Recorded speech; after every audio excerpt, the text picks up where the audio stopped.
I kid you not, it's been a year, probably, maybe 8 months, 9 months, I don't know, since I posted, but we're starting off talking about how to become a content creator and how I receive so much PR. If you know me personally, I don't gatekeep, so I've written everything I can think of off the top of my head in here. This is more of an updated version because I did one a few years ago, and since I did that video, I've worked with over 300 brands. I've had paid brand deals, literally been to like brand events now. It's crazy, and yeah, I'm just going to share literally everything with you. I'm gonna lay it all out in the open because I feel like that's the best way. And I mean, if you gatekeep, like what's the reason? I don't feel the need to do that. I'm going to be brutally honest with all of these, starting off with the most important one to start with. You want to create content. You need to create content. You need to post consistently. I'm not talking posting once a day. If you can, then great. I post once a day if I can. Just post when you feel like it, but make sure you're posting it at least 3 times a week. And also, to tie in with that, you want to be cross-posting as well. So you might find something will do better on Instagram than TikTok, or on YouTube Shorts. Like, I find some of my videos I post on TikTok actually do better on YouTube Shorts. You want to cross-post everything and make sure, for one, you're tagging those brands, because they are going to see that. And also hashtags as well do actually work. So we're sort of doing like a growth as well as PR here right now. But cross posting is really important, and across with Pinterest as well is a massive platform now.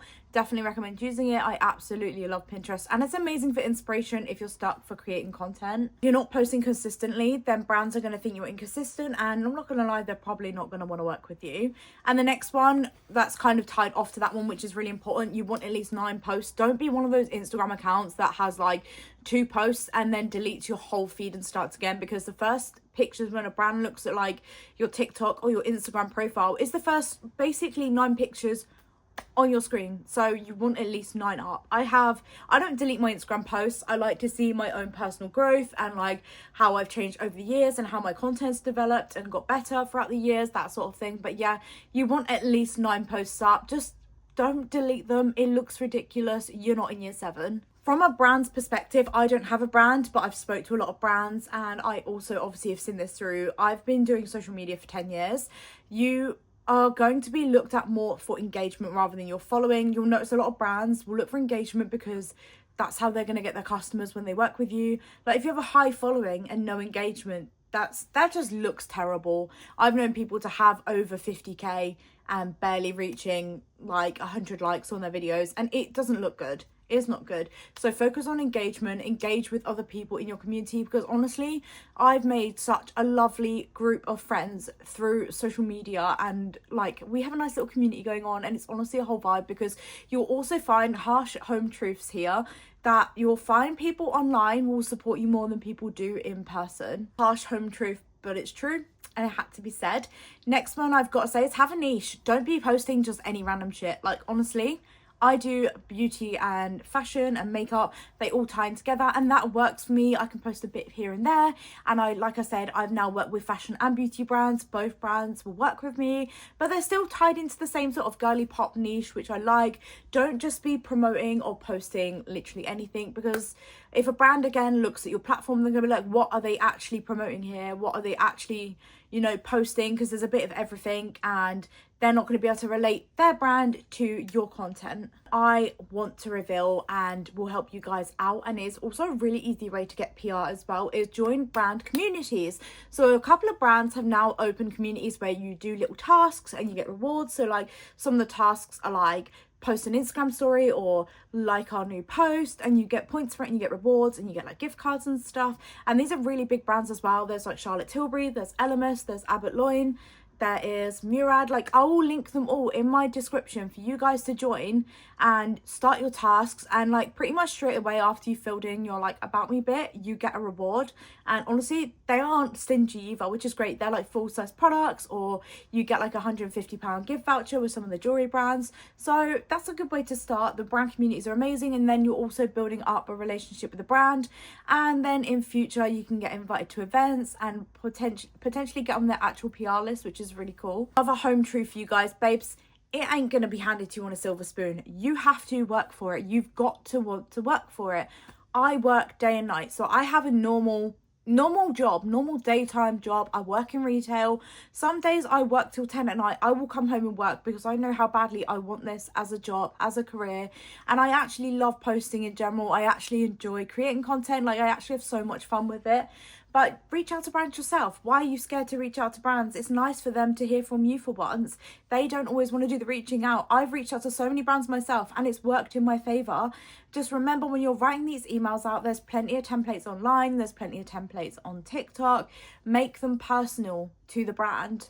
It doesn't matter if you've tried their products or not before. Like, there's a few brands I've worked with, I've never worn their clothing. I'm just in love with their clothing and it worked for me. Or like, there's certain beauty brands I hadn't tried and they've sent me some products to try, and that is how they technically get more customers and get their name out there as well. So not only are you benefiting from them, they're also going to benefit from you when you create your content. I sound like a hypocrite saying this. Don't do it for the free products. If you're going to do this job and start up an account or whatever and start posting for the free products, it ain't gonna work. It's the same as saying don't do this job for the money, because it won't work for you. It just won't work out. Trust me, it doesn't.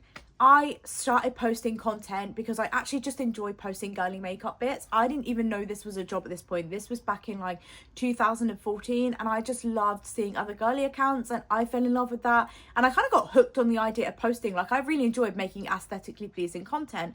And then I found out I could make it into a job, and here we are, like, literally. But don't just set up an account thinking, yeah, I'm gonna get loads of free products from that, because one, you probably won't, and two, it's a lot more goes into it than that. I stay up sometimes till 2-3 in the morning working, and I mean, I don't mind it. That's the way I do things, but you've got to have the work ethic there. If you don't, then there's just no point. There really isn't. If your content isn't high quality, just draft it. Don't bother. I know it takes a while. My content hasn't always been like perfect. I'm still every day learning new styles of posting, learning new ways to use my cameras. I always film on my back camera. I do have an actual camera, but now phones are so updated, I haven't got a new camera. And my phone camera on the iPhone 16 is actually better than my normal actual Canon camera, which is wild. But don't use filters. Brands want to see your face. They want to see like unedited Snapchat filters. It looks messy. Don't do it, please. For my sake, don't do it. They don't like to see that, because then they can't see what you actually look like. And to be fair, Snapchat quality just isn't it.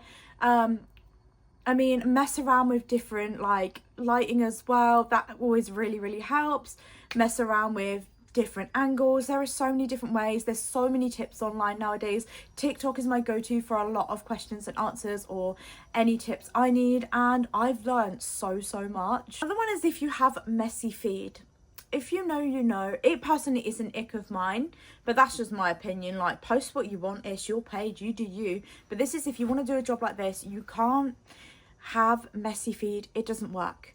You don't want to have like different shapes on your Instagram posts. Stick to one so they all match. You don't want to be like different angles. You don't want loads of like random things posted. Like, I obviously keep a routine of like, my routine is I'll do one fashion post, one beauty post, one flat lay, like faceless makeup post, that sort of thing. You don't want to have pictures of like your family, your dog, random bit of makeup, random, I don't know, day in the life, like loads of random stuff, like, because then what's your niche? It ties into the first lot, like, it won't work. I feel like I'm gonna do another video on like paid collaborations and stuff, but for now, take these tips away and have a think, have a workout. I'm gonna do some more because it's been a while, and like probably try and update you guys a little bit more on here, because a lot of people ask me, how do I get PR? I want to do your job. And I just wanted to give some home truths, because it isn't all sunshine and rainbows all the time. But here's some really harsh truths before I go. Let me throw them out there just to pre-warn you. First main one is, people are gonna be like, oh, she's cringe. Get over it. You post what you want, do what you want. Like I said, it's your account. Like, doesn't matter what other people think. If you like doing it, fucking do it.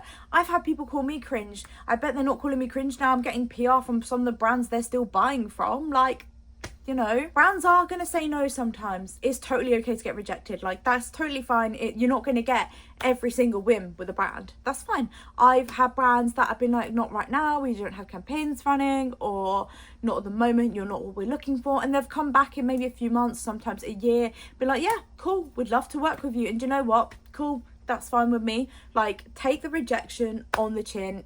There might be like 20 brands that say no, but you might get 3 brands that say yes. You're still winning. Like, don't let that kick you down. And I know that puts a lot of people off. You're not always going to be supported by your friends. And you know what? It doesn't matter. I've had people who are secret haters. It's pretty common in content creating. Like, I've seen a lot of girls talk about it. And you'll get your friends that'll look at your posts or watch your videos. They won't ever like them. I'll never understand why, and I can't put myself in their head to understand why, because I want to see my friends do well, but it is what it is. Not everyone thinks like you do. And another one you're going to get a lot is, oh, that could never be me, like I could never do that. Okay, don't do that then, just being honest. But yeah, the other ones I could think of, I mean, you just take it on the chin. That is what you have to do in this job. You're going to get hate somewhere. It is what it is. If you don't have the skin, don't do it. I mean, you build up the skin over time, you build up the confidence over time. The more I talk to the camera, the more I built up confidence, and here I am today. But that was my tips. If you want to see more, click subscribe. I'm definitely going to be posting more. I do post a lot of shorts on here every day as well if you want to see any of my routines. And yeah, I'll see you guys in my next video.